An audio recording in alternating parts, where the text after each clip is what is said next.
Hey there, today we're diving into something that affects all of us, our memory. There's this incredible study that connects a nutrient you might not even have heard of to our brain health. So let's get right into it and unpack what's going on. So, let's start with a really sobering number. By 2050, the projection is that over 100 million people, 100 million people worldwide, could be living with Alzheimer's. That's just a massive number, and it really puts a spotlight on how urgently we need to understand what's happening in our brains. But what if part of the puzzle could be found in something as simple as the food we eat? What if there's a nutrient out there that could actually help protect our brains, not just for today, but for the long haul? That's the big question we're looking at. Okay, so let's meet the main character in our story. It's a nutrient called choline. So choline is what's called an essential nutrient. And that's just a sciencey way of saying our bodies absolutely need it to work right, but we can't make enough of it on our own. We have to get it from our diet. And you guessed it, one of its biggest jobs is in the brain. And here's where it gets really cool. Choline basically has this two-part mission in your brain. First, it's the raw ingredient for a neurotransmitter called acetylcholine, which is just absolutely crucial for memory. And second, it actually helps build the walls, the membranes of our brain cells. So I love this analogy. It's not just the message being sent, it's also the envelope that carries it. It's doing double duty. Okay, so that's the theory. But how on earth do you test something like that in real people over a long period of time?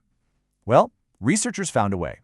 They tapped into this absolutely massive ongoing health study to see if they could find a real-world link between how much choline people ate and what their brains looked like.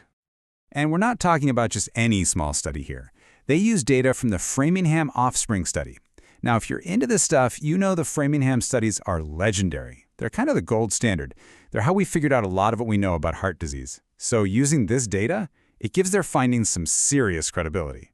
And check out the scale of this. They looked at data from almost 1,400 people, all of whom were dementia-free at the time. That's a really solid group to work with when you're hunting for patterns between what people eat and how their brains are doing. Now, here's the really brilliant part of how they designed this thing. They didn't just look at diet once. They measured it back in the early 90s. They called this the remote diet. Then they measured it again around the year 2000, the concurrent diet. And then they compared all that diet history to brain scans and memory tests from that later period. This setup is so smart because it let them ask two totally different but equally important questions. Does what you're eating right now make a difference? And, maybe more importantly, did what you ate years ago have an impact? All right, this is where we get to the good stuff, the payoff. What did they actually find? Let's get into the two huge discoveries that came out of all this data. So, after crunching all those numbers, what did the results show?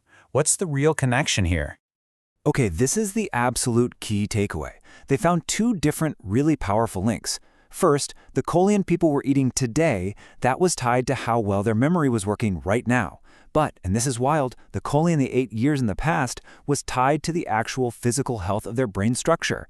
Let's dig into each of those, because that's a huge deal. So, let's start with finding number one, the short-term effect. It's pretty straightforward. People who ate more choline during that late 90s period, well, they also tended to do better on the memory tests they took during that same period. Simple as that. And they could even see which types of memory were affected. The connection was especially strong for things like verbal memory, remembering a conversation or a story, and visual memory, like remembering a face or a place. It really points to this idea that your current diet could be fueling your day-to-day brain power. Okay, now for the second finding. And honestly, this might be even more mind-blowing. This is the long-term one. Remember that diet data from the early 90s? Well, researchers found that people who ate more choline back then had brains that looked structurally healthier on MRI scans taken nearly a decade later. To get what this means, we have to talk about something called white matter hyperintensities. It sounds complicated, but the analogy here is perfect. Think of them as tiny little potholes on the information highways inside your brain. They're basically a sign of wear and tear, a marker of brain aging that's linked to cognitive decline. And here it is, the big connection. People who ate more choline way back in the early 90s had fewer of these potholes on their brain scans years later. It's like their past diet helped keep their brain's highways smoother for longer. It was linked to a more resilient, structurally sound brain. So, We have these two incredible findings, right? One for the here and now, and one for the long haul. But why? What's the possible connection? How could one nutrient do all that? Well, the paper floats a theory, and it's pretty intense. The idea is that if your memory neurons aren't getting enough choline from your diet, they get desperate, and they might actually start breaking down their own cell membranes just to get the choline they need. The paper literally uses the term autocannibalism. Basically, the cells start eating themselves to stay functional, which, as you can imagine, is not a great long-term strategy. So let's just tie this all together. What does this mean for us? It breaks down into two really powerful implications. First, what you're eating today might be directly fueling how sharp your memory is right now. And second, what you ate years ago might have been laying the foundation for a stronger, more resilient brain that can better withstand the test of time. And then there's this last piece of context, which is just wow. The average person in this study was getting about 322 milligrams of choline a day, but look at the recommended amounts, it's way, way below what's considered adequate. And that, to me, makes the findings even stronger. It means that even at these lower, kind of suboptimal levels, the differences in how much choline people got still made a noticeable difference. That's pretty amazing. Now, of course, we have to put on our scientist hats for a second. It's super important to remember this study shows a link, an association. It doesn't prove cause and effect. Also, the group of people studied was primarily white, so we don't know for sure if these results would be the same for everyone. So yeah, we definitely need more research to really nail this down.